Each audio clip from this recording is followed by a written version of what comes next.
So, hello everyone, and welcome back to the Deercast. I don't even know what episode we are on at this point because I've actually completely lost count. But you know what? We thought we've done a lot of interviews recently. Not entirely sure where we're going to sort of slot this podcast in because we've got a couple, I think, in the pipeline. I'm not going to say who because it might spoil something for somebody. They'll also probably already be out by the time. They'll probably already be like, coming up is Curtis, and it'll already be out. Tom, you spoiled it. Why Well, if we release this one first? Well, I realised we told everyone that because we did a question Q&A on our Instagram, didn't we? So him and Mike Robinson. The cat's out of the bag now, Tom. Well, we've already announced Everyone knows. it. We've already announced it on Instagram. Exclusives. Yeah, sneak peek. I mean, no one listens to these podcasts anyway, so it's fine. Well, anyway, we thought we'd just bring you, some of Tom and me. We haven't done something like this for a little while, so, here we are. And we did realise, and I'm just scrolling through, we've been doing flipping hell. Our first episode was December 2021. Oh my God. Can you believe that? I actually can't. That's unbelievable. And then our first guest, who was Justin Carter, was March 2022. That's completely crazy, isn't it? So we've been doing this for... Over 2 years. Over two and a half years. Well, look, anyone who stayed with us for that long, I think you need to get your head looked at, but thank you very much. And you deserve a medal of some description. You absolutely do.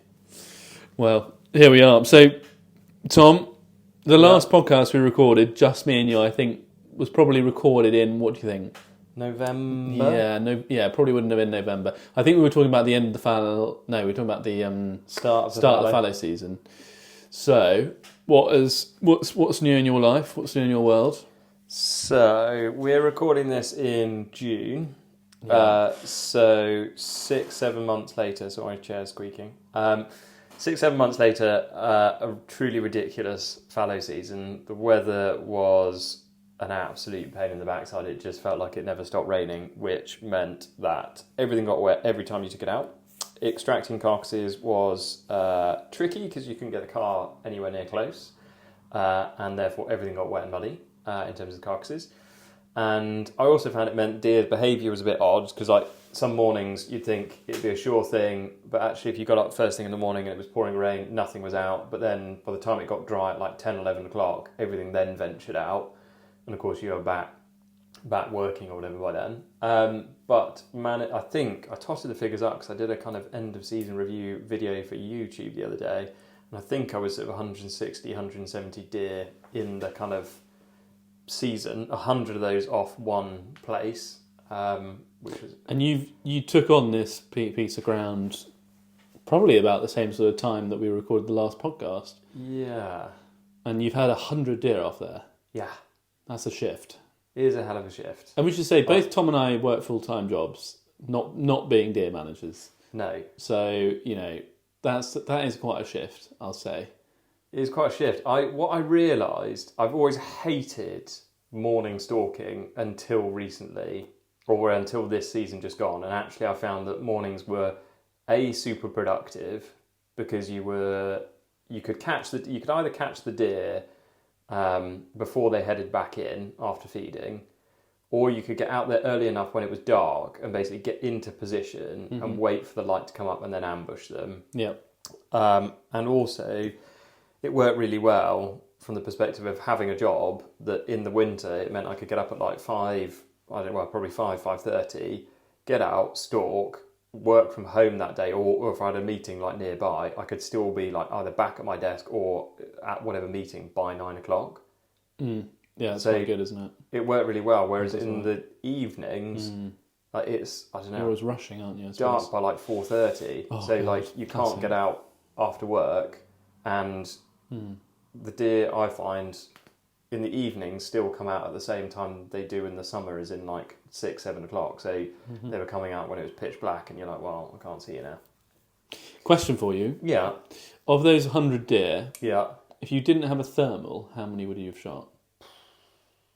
Rephrase that. How many of those deer can you attribute to having thermal? Would you have not been able to shoot without it?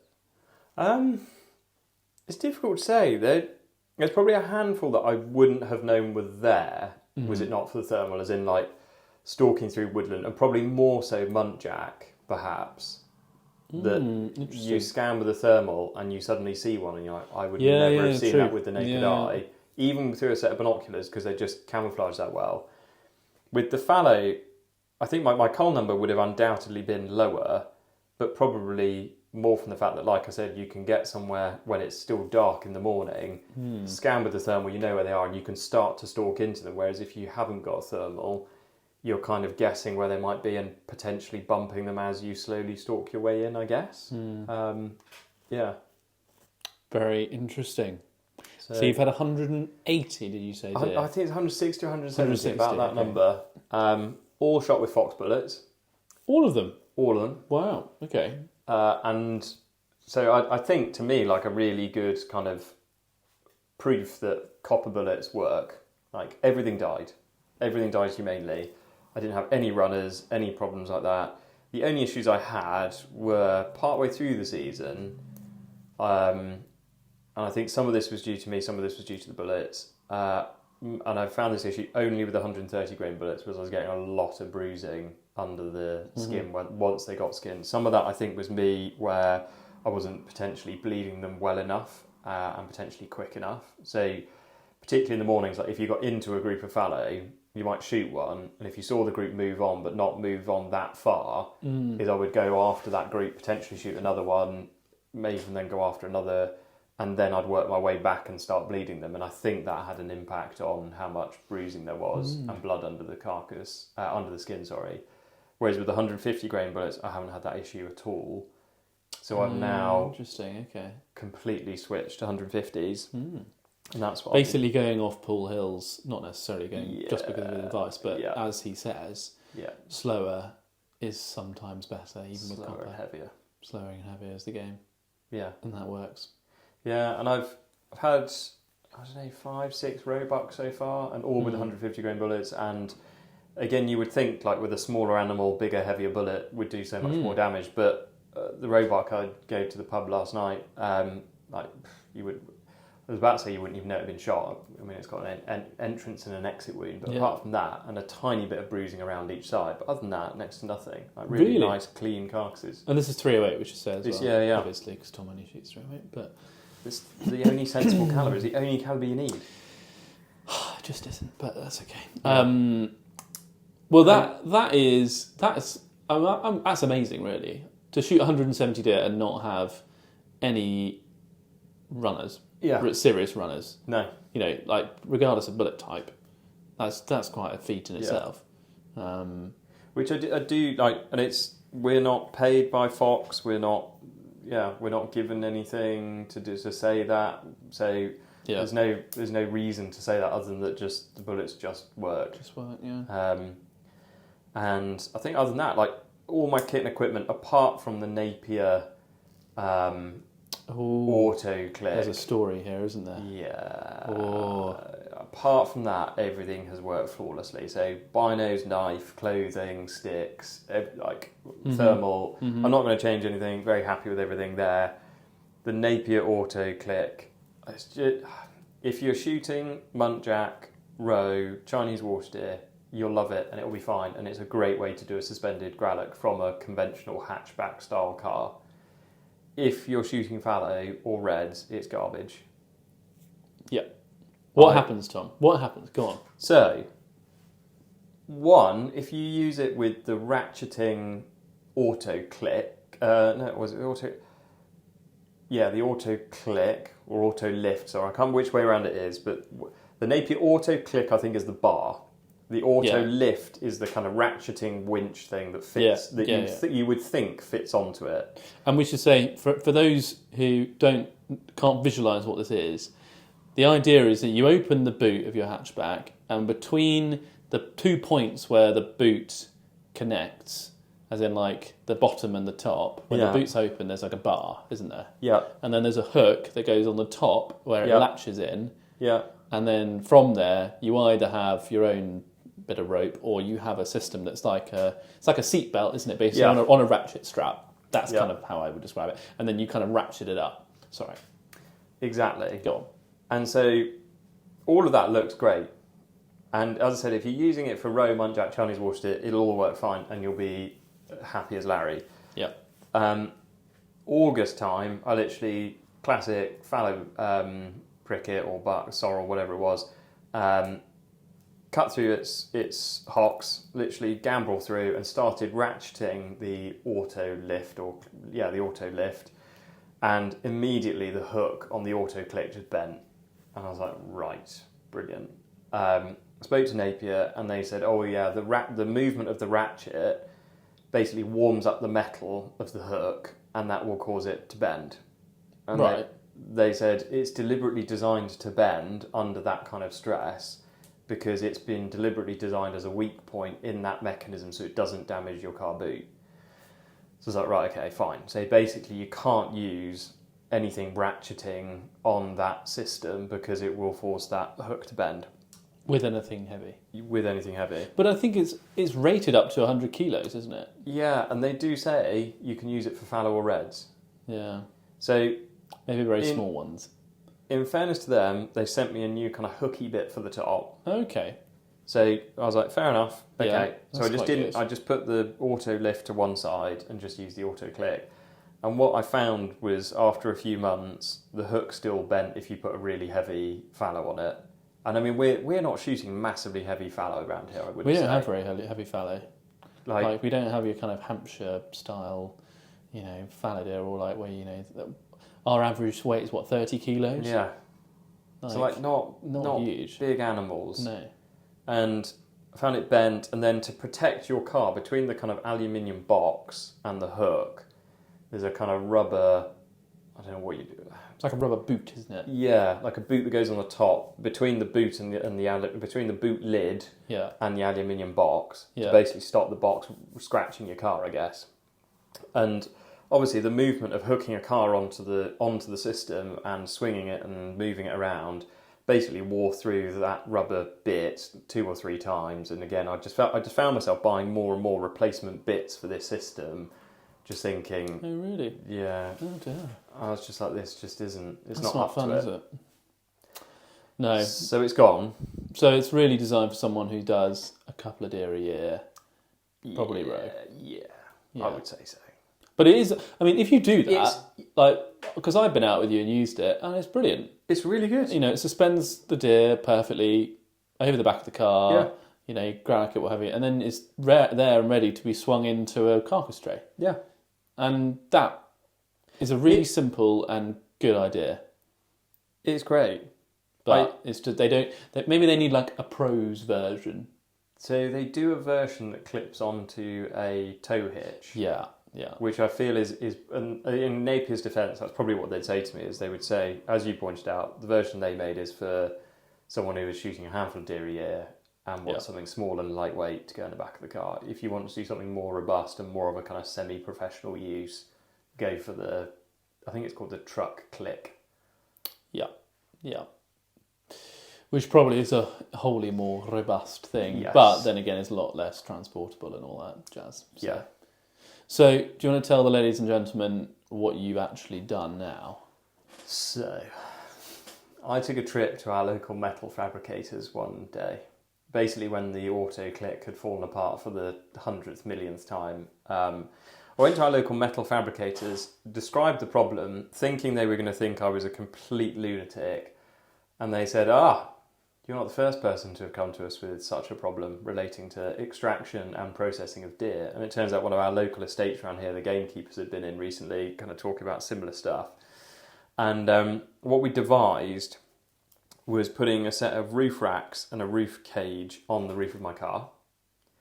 And then off the roof cage, having a section of box that extends out sideways and sort of parallel with the ground out from the side of the car, that had a hook attached to it, and then basically you put the auto lift or any winch or ratcheting system on that, and basically use that to suspend the deer up.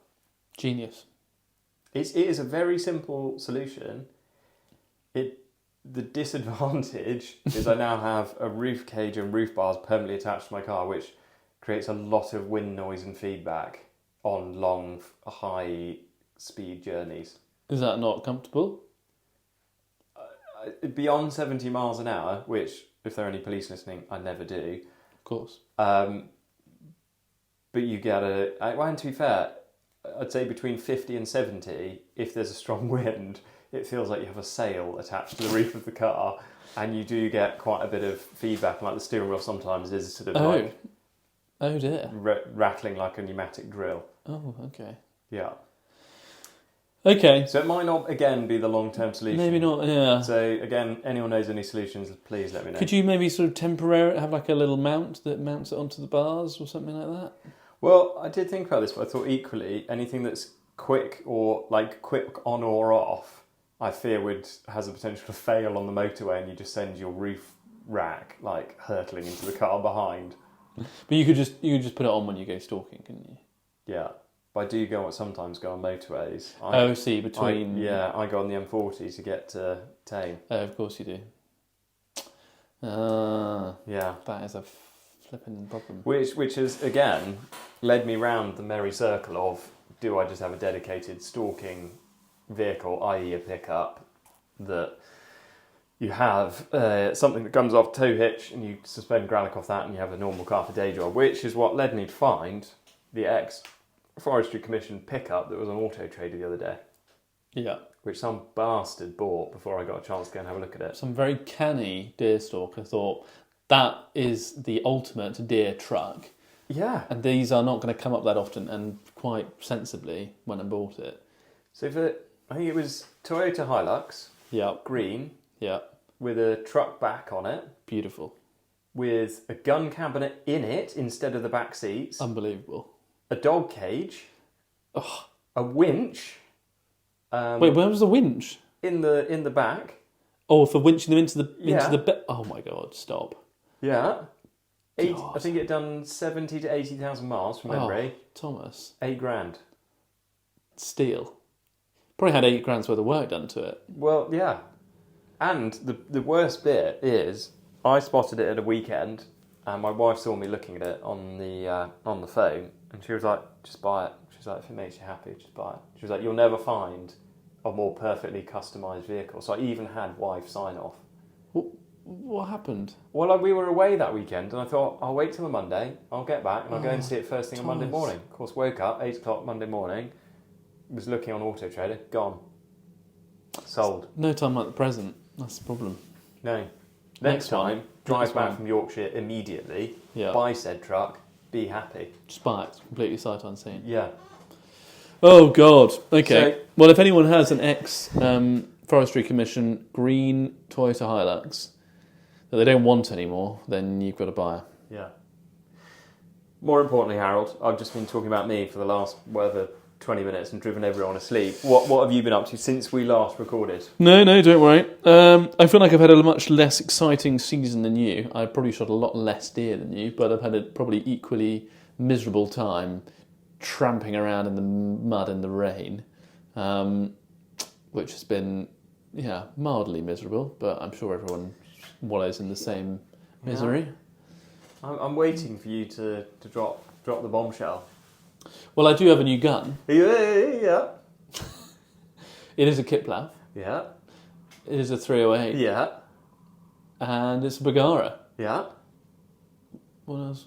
You expecting something else? That's just pretty exciting. Oh, I see. Right. Okay. Yeah. I thought you were waiting for the bombshell or something. That's a pretty big bombshell. Yeah.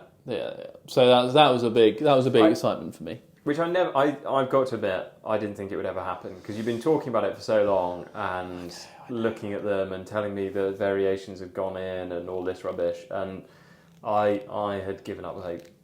Well, there we are. I've got it. It's sat in my gun cabinet right now. Yeah. Waiting, itching for its first blood, which it is yet to have. Okay. I've never had a new gun before. Okay, never. It's been incredibly exciting. I got it in a box and everything with a manual. It wasn't a very good manual, but there we go. The gun itself is very good, and we've been doing a bit of load development with it. We've had some slight issues with maybe not preparing the rifle properly before taking it out on the range. Do you want to expand on that for the listeners, Harry? If you're a podcast listener, you probably would have seen the various videos that we've done on this, so I won't go into too much detail. But effectively, the Picatinny mount that comes with the Bagara is supplied to you quite loose, and whilst I had tightened it quite hard before we initially mounted the scope and everything on it, it still managed to loosen itself quite considerably when we were testing it, which wasn't brilliant. So it now has about, I don't know, I'm going to say 50 millilitres of Loctite poured into it to try and secure it. Which some people have taken great offence to on YouTube. Oh my gosh. The amount of all of our videos, right, and all of the things people could object to, that is the one thing that people are absolutely up in arms about, my liberal use of Loctite. Yeah. People are very upset. They are. But we're going to, after recording this, we're going to go and do some more loading for you, aren't we? We are. We've hopefully found a load that works in the gun. And one thing that's come of some of the videos we put out recently is that quite a lot of people have suggested that they have found with their similar Bagaras, which is the BA-13, which is their Kiplow rifle, that it only really likes heavier lead bullets. So we're going to try, and we've tried some 150 grain, sorry, Tom's a reloading expert, 150 grain bullets through it, but never anything heavier than that. And a couple of people have said they've had like 160s, 170s through it, and they group really well. So I would say Bagara got in touch and said someone from Bagara got in touch and said try 175 Federal Power Shock or something. Yeah, that's right. Which is what they test it with. Yeah. So I'm going down to the gun shop tomorrow because I'm dropping off my house gun moderator. Oh, stop! Don't give it all away yet, Tom. We haven't come on to this yet. Yeah. Well, a little teaser for you. Yeah. So I could always, if they have a box of 165 or 170 grain bullets in some variant, I could always scoop you up a box to, obviously scoop myself up a box, and you might then borrow one or two of the bullets from it to try. Yeah. But the problem I have with all of that is that half the reason that I like shooting copper in the 308 is it's quite flat. And I think a 175 lead round is going to be like a shot put. Oh, it's going to be like a mortar. Yeah. If you bear in mind, my 150 grain bullets drop 2 centimetres at 150 metres, and then 4 centimetres. Oh, sorry, no, that's incorrect. Sorry, I have to adjust 2 centimetre clicks on my rifle at 150 metres, so it drops 1.5. Right. That's quite a lot. Yeah. Yeah, that's what I'm trying to avoid, basically. So, yeah, I mean, it might be worth trying, but I think we've settled on a fairly good load now. I mean, it's giving us pretty consistent groups under 1 inch, which I'm fairly happy with it. Some of it my shooting. A lot of people have said that don't even worry about group sizing until you put 100 rounds through the barrel, which I haven't done yet. So, I'm not overly concerned, but the main point of having this gun is to actually go out and shoot some things with it. It's not going to be a kind of range gun at all. So, I realised I completely messed up my ballistics there. Oh, I have to adjust 2 centimetres at 150 metres, which means it drops 3 centimetres at 150. If it's zeroed at 100, it drops 3 centimetres at 150? Yeah.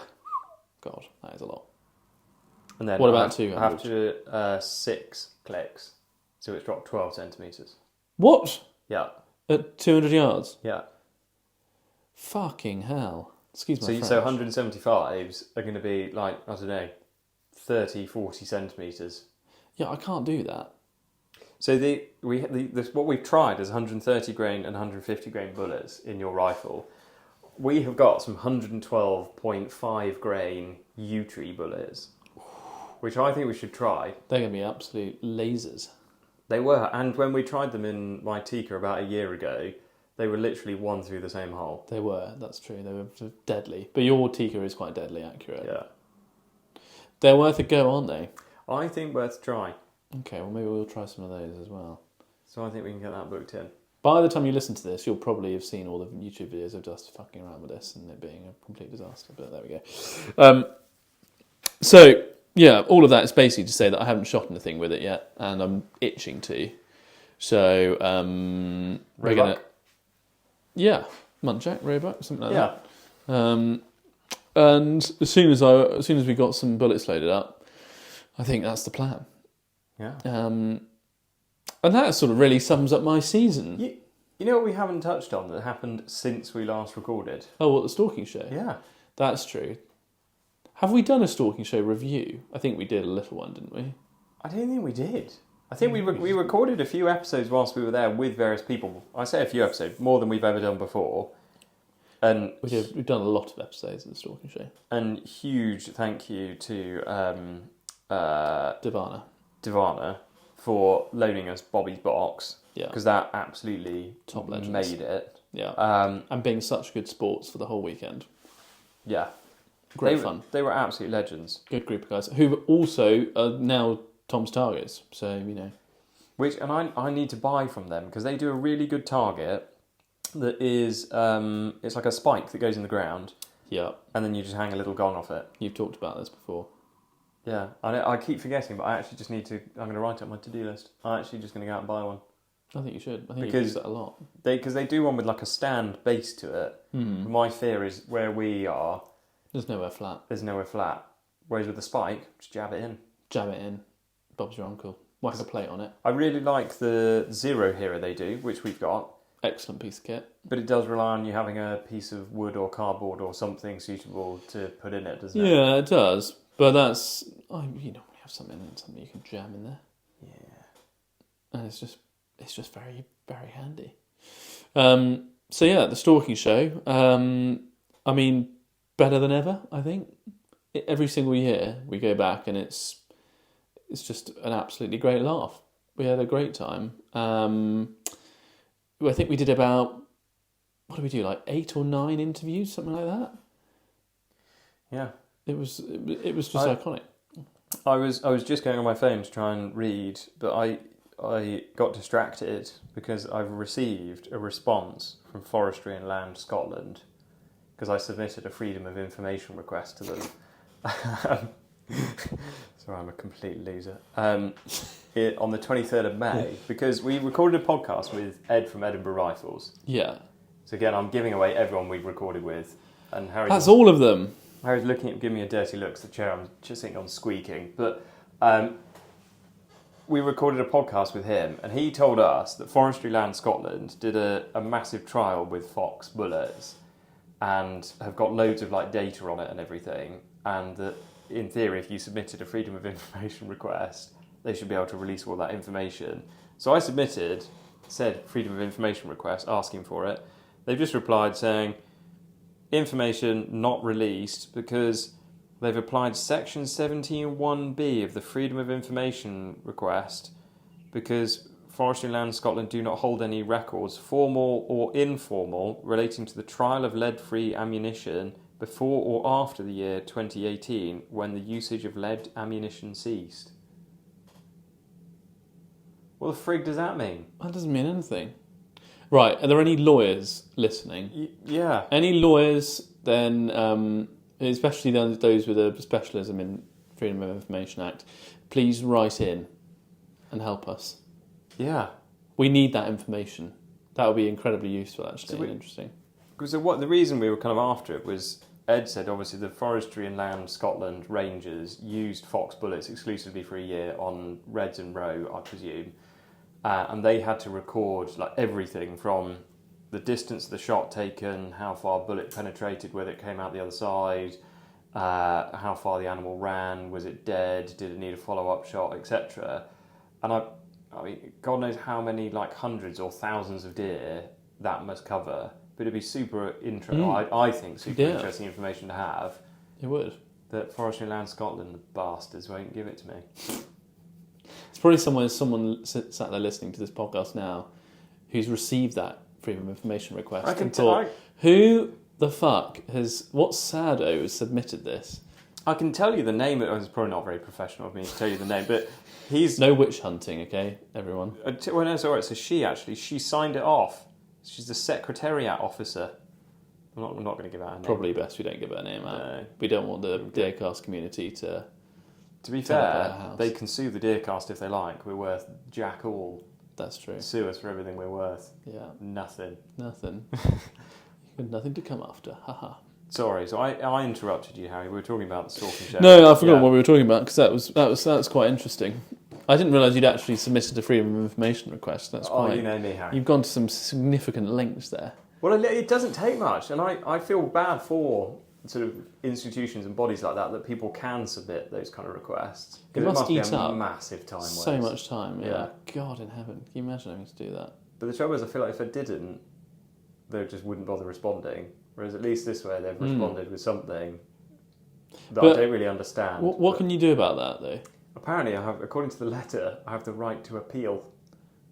Do it. Why not? I don't believe you. Show me the data. Yeah.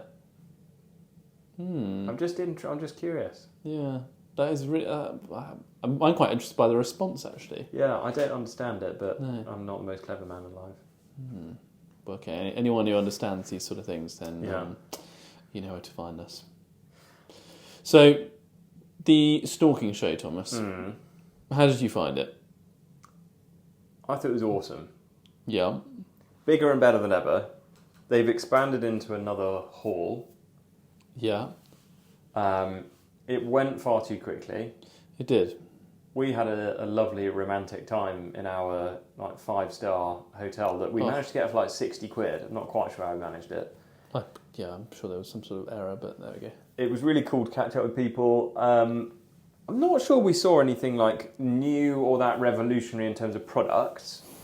No, that I can think of. We did see some cool stuff. Yeah. The new hall. Well, I think the big thing for me is that they filled that second hall with stuff. Yeah. It was a lot fuller, wasn't it? Yeah. The third hall was a bit of a letdown because it's like a little low-ceilinged jobby where all the dogs were and things. Oh, yeah. And it felt a bit, and this is no criticism of the Stalking show because David does an amazing job and it's, as we know, we're big fans. But it did feel a little bit disjointed. I mean, it is physically disjointed from the rest of it, but it was, I think, it was quite hard, to funnel people into it. I feel like they need to put a big hitter in there because no disrespect to the people in there, but you all the big brands were in the main hall, and so therefore, say someone arrived and were like, "Oh, I really want to go and have a look at a Seiko rifle." It was the main hall. Yeah. Or you're like, I want to go and see Harkila, main hall. I want to go and see Swarovski or Leica, main hall. Whereas in the smaller halls were the sort of more peripheral brands.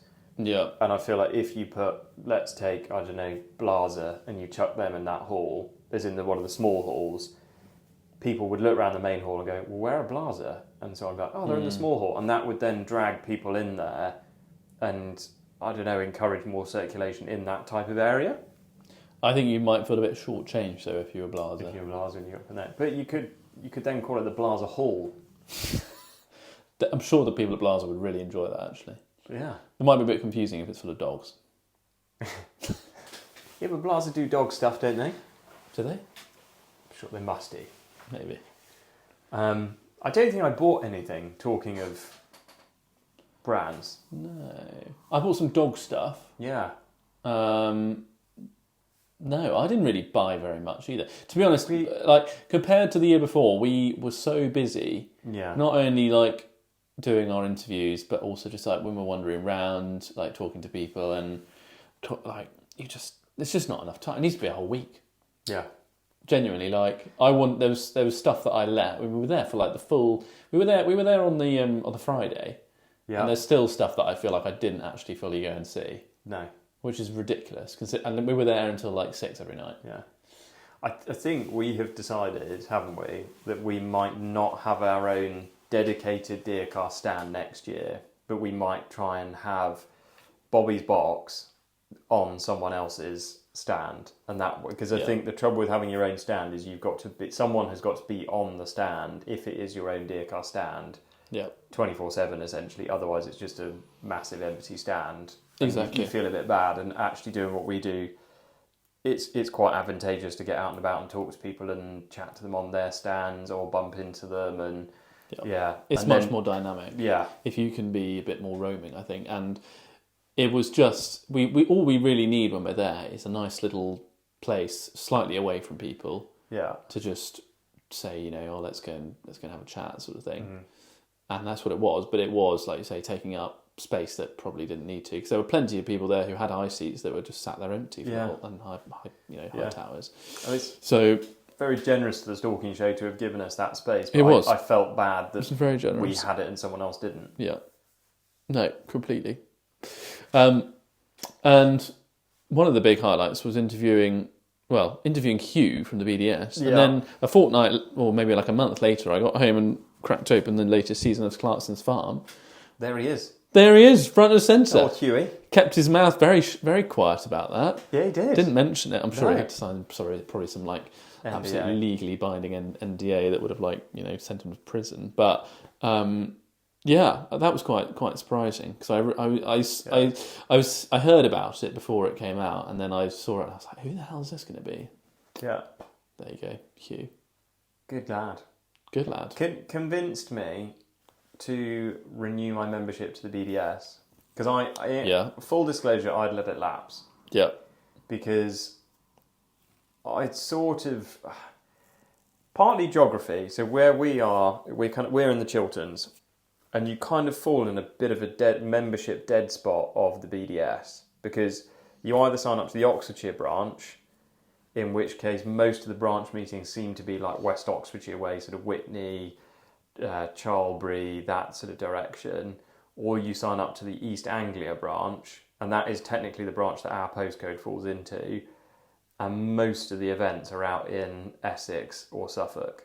Yeah. So you maybe Crimea River, but you've either got like a 2.5-3 hour journey to get to one, or a 4 hour journey to get to another in terms of like membership events. And I was kind of sat there being like, I don't know what I'm getting for this. And part of me was thinking, I get a nice magazine once a quarter, but that was about it really. And actually sat down talking to Hugh convinced me that yes, that is what you get, but at the same time they're out doing quite a lot of educational work to the general public to try and explain why we do what we do and why we need to carry on doing what we do, and if we aren't going to pay for an organisation to do that, then no one is, and therefore what we do is going to disappear. And so I was like, okay, fair enough. Exactly, and they do a lot of engaging with other organisations. They do some form of lobbying to the government, which there's never been a more important time to be doing that sort of thing. No. When you have these consultations that are coming out that are maybe a little bit ill-conceived and do need someone like them in the room to help guide policy, and they're only able to do that if people actually put their hands in their pockets and fork out the membership. So, I agree. And it's 65 quid for a year, which I mean, grand scheme of things, it's not that bad. No, it really isn't. So I've signed up again. Renewed my membership. There you go. So Hugh's made a good case for you. I've done my bit for the dear world. Yeah.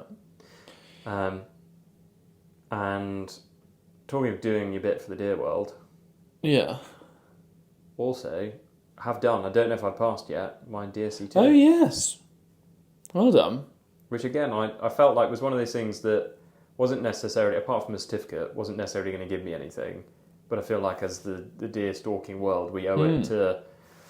We actually go and do it. Yeah, to actually go and do it and prove that we are all really voluntarily well certified. Sure. Rather than the general public being like, look, if they're going to be mass murderers out there killing deer, they ought to conform to XYZ certification, mandatory certification. Whereas if we've all done it, or done to a level some sort of voluntary certification, I feel like it placates that or negates that argument.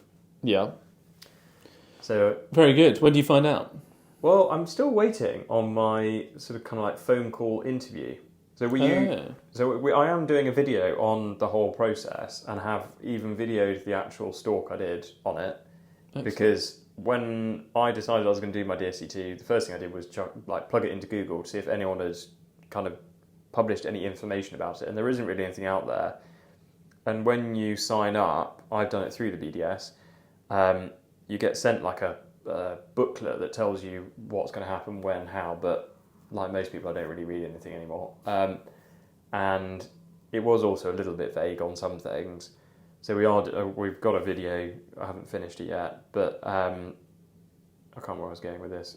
But I did my stalk, and the last part of your assessment is that someone rings you for a telephone interview, talks through, I don't know, God knows what, to check that everything you've submitted so far is valid and all the rest of it, and then they basically submit that to an independent assessor, and or final assessor, and they decide whether you've passed or failed based on the information from your stalk, the pre-information you've submitted, and your telephone interview. And I'm still waiting for that telephone interview, so I don't know. See, I didn't even know there was a telephone interview. Exactly, yeah. I really didn't. And I've signed up to do it, and I've had the pack, which obviously I haven't read. Exactly. And I just haven't, I think I did that last year, and I haven't booked it. Yeah.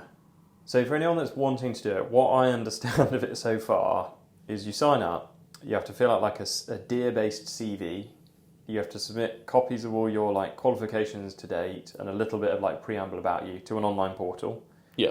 You then book a stalk with someone, an accredited witness, an AW. You go out for a stalk with them. You have to kill a deer in front of them and gralloch it and put it into the human food chain, basically. Again, all in front of them. And there are different like performance criteria that they've got to see you fulfill, and they'll tick off. That they then submit a report based on that to the your like verification body. You submit a report as well. If you've ticked all of the boxes so far, then you get a telephone interview, and then if you pass a telephone interview, then that's it. You're then DSC2. You get your certificate. Yeah. Okay. So it is quite a process, isn't it? Yeah. I mean, it would have been much more of a process when you had to do 3 stalks. Yeah. Especially if you fail a couple of them. Yeah. Because you end up doing a lot of paid stalks. Yeah. And I can imagine it would be quite easy to as well, because you're the independent, accredited witness that comes out with you isn't allowed to prompt you and be like, oh, you've shot it, you should wait 2 minutes before going over and checking it's dead, or you should wait 5 minutes, or are you going to do the eye blink test, or any of that. They literally just sit there They in literally silence. just stood there to... I guess if you were trying to show them something and they're like, I don't understand what you're trying to show me, they might help that way, but they're not there to tell you what to do. You're there to show them, and you've got to find all the lymph nodes and everything else, and I suppose most importantly, you've actually got to find a deer to be able to shoot it, whereas you may go out for a stalk and just not see anything, or you might miss, or I don't know. Yeah. So, It's quite a lot, isn't it? Yeah. So and you can't use a high seat either. You can use a high seat to shoot the deer. Oh, okay. But you then have to stalk into another separate deer to show that you can stalk a deer. So, to my mind, you might as well just stalk into something and shoot it. Right, okay. So, because the chances of you being able to shoot something from a high seat and then stalk into a separate group of deer on the same stalk is probably quite... I think you can do it on separate stalks. Oh, okay. So you could get, I don't know, you could sit in a high seat with someone, shoot a muntjac one evening from a high seat, and then the next morning take them out and stalk into a group of fallow and be like, there you go. I can actually do the stalking and approaching a group bit. Yeah. I think you're right. I think it's pointless. You might as well just stalk into something on foot and just kill it. Yeah.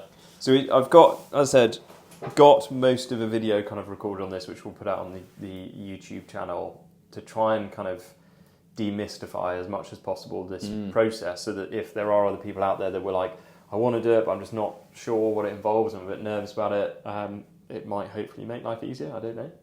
Definitely. I think that's a really sensible idea. Yeah. And a few people I've told about it said, you should definitely do one showing where lymph nodes are on deer, how you find lymph nodes, because there is quite a handy, again, book from the BDS about where lymph nodes are. And I guess it's really hard to do a book on it, but there is like a picture of, say, like the submandibular or submaxillary glands, but it's so zoomed in that unless someone's already shown you roughly where that is, you're never going to know where it is. You're never going to know where it is. Yeah, absolutely. Interesting. Yeah. Okay. I think you might get quite a few. You might spark a bit of debate with those sort of things. What in terms of? I'm on a Facebook page called Correct Gralloching Procedure. Oh. Are you in this Facebook page? I'm not on Facebook, so you're not. No. Like, you don't see Go on. There's a lot of debate around the correct way to gralloch a deer, and I feel like that is a similar rabbit hole to go down in terms of what are the debates? Oh, should you saw through the chest? Should you not? Should you wear gloves? Should you wash a deer out? Should you not wash a deer out? There doesn't seem to be that much consensus, and people are quite opinionated. Yeah, people do seem to be quite opinionated in the deer world, is what I have discovered over my years. Yeah. The washing the deer out bit is the bit I've never quite got, because I know 2 game dealers that religiously wash deer out and have asked me to wash deer out. Yeah. But my food standards agency lady said never wash the deer out because you're introducing bacteria. And I'm pretty sure that's what the DSE1 course tells you, or did when I did it. And I've always thought that's the more logical answer. Because you're introducing bacteria by if you haven't got it. I sort of get the whole, if you've got some, if you've introduced any sort of blood or contamination or anything from the outside world, pins or whatever, then I suppose you've already kind of screwed the pooch on it, so you might as well wash it out. But if you've done a completely clean gralloch and all there is a little bit of like lung blood in the inside, I wouldn't personally do that. No. I wouldn't touch it. But there's probably going to be loads of people screaming down their phones going... And the chest sawing bit, I get, if you're dragging something off the hill, or even to be fair, say we were going to gralloch something and then drag it, I probably wouldn't saw through the chest. But if I was to spend gralloching it from the back of my car and it was then going to go immediately in the carcass tray, I would saw through the chest. That's probably a bad example. I don't think there's that much debate about that. It's like, I can't remember some of the other things. Like, when you separate the esophagus, do you put a cable tie around it, or do you tie a knot in it, or do you not? Or the back passage and all that sort of thing. Things like that, people have very strong views. People get very anal about it. Bring it on. Because one thing I really enjoy about YouTube is that as a publisher of videos, you can delete comments. So sorry to shatter anyone's world that's out there, but sometimes there are some really snarky comments on our videos, and sometimes I just delete them because I think they're a waste of oxygen. Yeah. Sorry. There you go. We've broken the glass ceiling now. Yeah, we have. So I'm aware we've been rambling for a while, but it wouldn't be fair to leave without telling the listeners what else we're up to or we've got coming up. And there are a few exciting things coming up, one of which I have potentially slightly spoiled. Yes. So we were reached out to by, I don't know who it was, but a very lovely person at Clooney. Robbie, you're a legend. Yeah. Who has very kindly offered Tom and I a Frere and Devick. I'm going to get the numbering wrong, but it'll be a will it be a featherweight model? No. It'll be a 2 something, like a 360. Oh, it is a 360. I think they're a 360, titanium. I'm googling it now, just so I can get the name right. Frere and Devick, right? Frere and Devick, UTS. UTS. Is that it? Yeah, you got a featherweight or a UTS. Okay, a UTS. I thought it was a 360 as well. Has it got 360 in it somewhere? No, I don't think it does. No, we made that up. Okay, I think we made that up. Anyway, I think the upshot is we don't really know what we're on about yet because we are yet to receive, but that is something that probably we will have received by the time you're listening to this and may or may not have made a video on it. So, it's UTS, which is Ultimate Silence, 3D, because it's 3D printed grade 5 titanium core baffle stack. So it's not 360, it's just 3D? Just 3D. Okay. Moderators. Okay. Which is, for me, has come at a phenomenal time because I was at your place, or your parents' place, about a year ago. Yeah. And I dropped my Housegun mod on the floor. Yeah.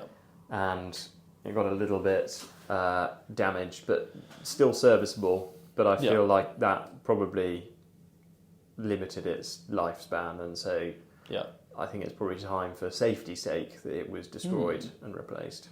I think that's so. So that's going to be chopped off from your Tika. Yeah. and the lovely new Freyrendivic is going on. Yeah. How do you feel about this? So it's going to be over barrel, which is going to be different for you. Yeah, it's going to be a few inches, I think, over barrel. Yeah. So it's the moderator itself is the same length as my existing Housecan mod. Yeah.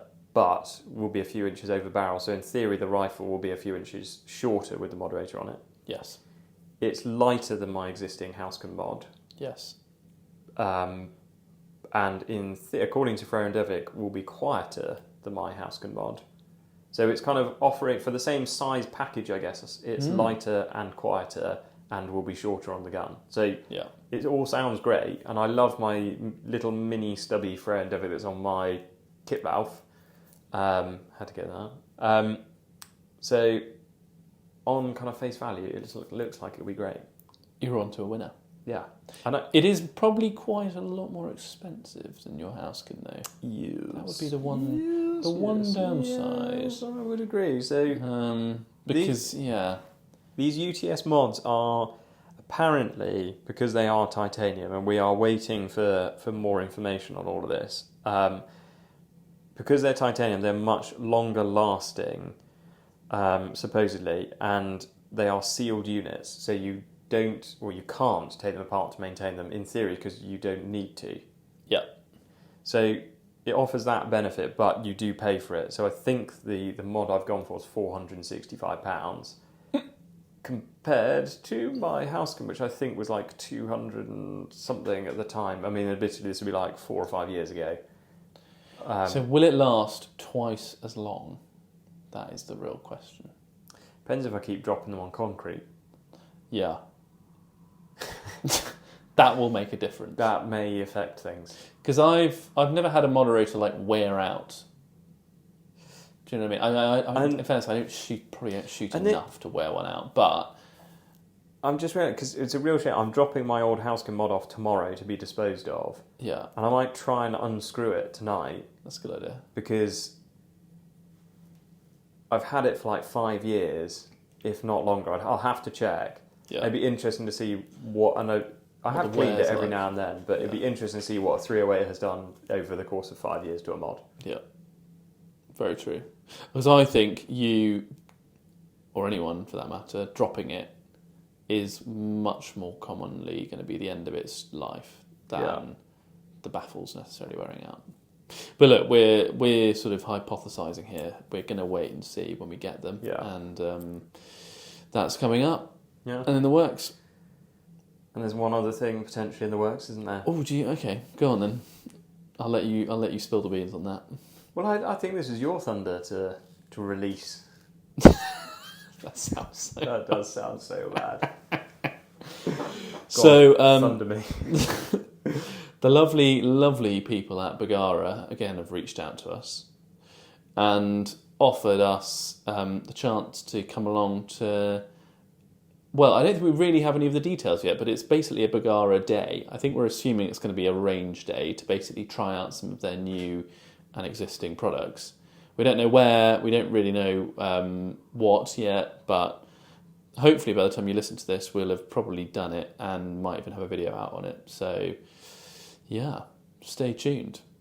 That's going to be exciting. Very exciting, isn't it? Yeah, exactly.